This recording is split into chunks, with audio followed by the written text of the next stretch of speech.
انت رايح فين؟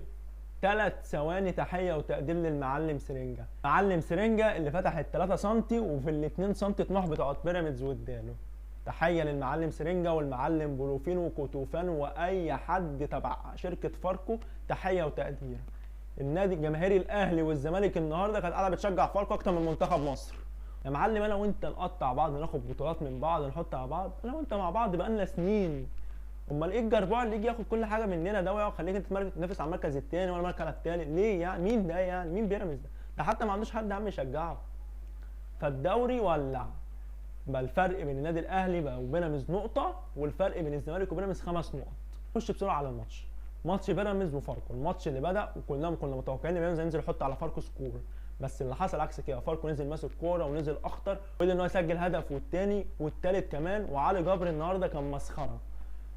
كان علي جبر النهارده اتمسح بكرامته الارض هو واحمد الشناوي وفريق بيراميدز كله. ونادي بيراميدز بقى حاول يجيب الثاني والتحكيم يقف معاه بس بعد وقت ضايع مفيش. تحيه للمعلم سليم. شفت يالا بيراميدز يالا حطهم لك في ال 2 سم طموح يالا. حطوا لك في ال 2 سم طموح اللي عندك يالا.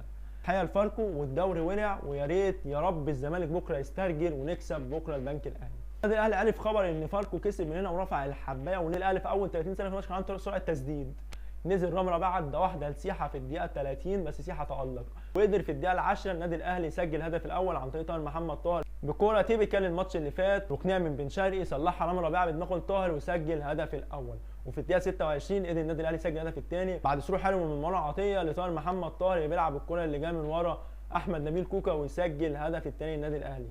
وفي الدقيقه 30 الحكم يحسب ضربه جزاء للنادي الاهلي بس يرجع ويلغي ضربه الجزاء لان هي ما فيهاش حاجه. وفي الدقيقه 47 انفراد من بن شرقي بس استهدر بالكوره يلم الحارس والمفروض يقع ياخد ضربه جزاء ما وقعش، ولعبها لامام عاشور اللي جاي من ورا حطها بشماله اي حاجه وتطلع وينتهي الشوط الاول بنتيجه 2-0. نزل الاهلي الشوط الثاني وفي الدقيقه 55 قدر وسام ابو علي يسجل الهدف الثالث باسيست حلو قوي من مروان عطيه. في الدقيقة 73 قدر حسين الشحات انه يسجل الهدف الرابع بعد اسيست امام عاشور. وفي الدقيقة 95 قدر محمد هاني يسجل الهدف الخامس والخماسية للنادي الاهلي. النادي الاهلي نزل عنده سرعة اهداف، خد الحباية بتاعت فاركو. يا رب الزمالك ياخدها بكرة. نخش بسرعة على كام نقطة نتكلم فيها عن النادي الاهلي بالاخص على كابتن عماد النحاس في الماتشين. ولو شفنا في الماتشين هنلاقي في عامل مشترك وهي الركنيات، وبالاخص الركنيه اللي بيرفعها اشرف بن شرقي وبيصلحها رامي ربيعه والاهلي بيقدر يسجل بينها عن طريق طاهر محمد طاهر. شفناها في ماتش بتروجيت ونفس الكره بتتلعب تقريبا في ماتش حرس الحدود. فده تكتيك مدرب لازم نسقف لكابتن عماد النحاس عليه لان دي حاجه من المدرب، عكس كولر اللي من اول الموسم ما جابش ولا هدف من ركنيه مع ان السنه اللي فاتت واخد افريقيا بركنيات واللي قبلها واخد افريقيا بركنيات. وكمان لازم نبص على مروان عطيه ونسقف له على المباراه اللي عملها النهارده. احنا لاول مره نشوف مروان عطيه بيلعب كره لقدام. مروان عطيه اللي في الجون الثاني هو اللي نقل الملعب كله عند طاهر محمد طاهر، وفي الجون الثالث هو اللي عمل اسيست لوسام ابو علي. فمروان عطيه عمل مباراه عظيمه النهارده، تقريبا خد احسن لاعب في المباراه واستاهلها بجداره. وكابتن عماد النحاس نحييه ان هو قدر يطلع من مروان عطيه كوره لقدام، مش كل كوره كانت مع كولر بيلعب لورا. بس اهم حاجه في الماتش واهم حاجه هو ظهور علي معلول. وكلنا شفنا علي معلول لما نزل الفارق اللي عمله وعمل كذا كوره خطيره، اختارهم بتاع جروديشار في الدقيقه 80 تقريبا مدها بدماغه لجروديشار بس جروديشار حطها في ايد حارس سيحه.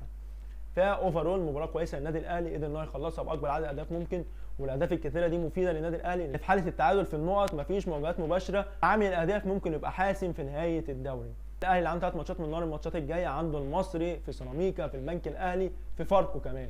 فالنادي الاهلي لو قدر يكسب ال4 ماتشات دول ممكن بنسبه كبيره نشوفه بياخد الدوري اخر الموسم. اما بالنسبه للزمالك كلمه واحده، يا ريت تسترجلوا وتكسبوا بكره. لكم فرصه من الهوا انك ممكن تبقى منافس على الدوري على الاقل على المركز الثاني من بيراميدز.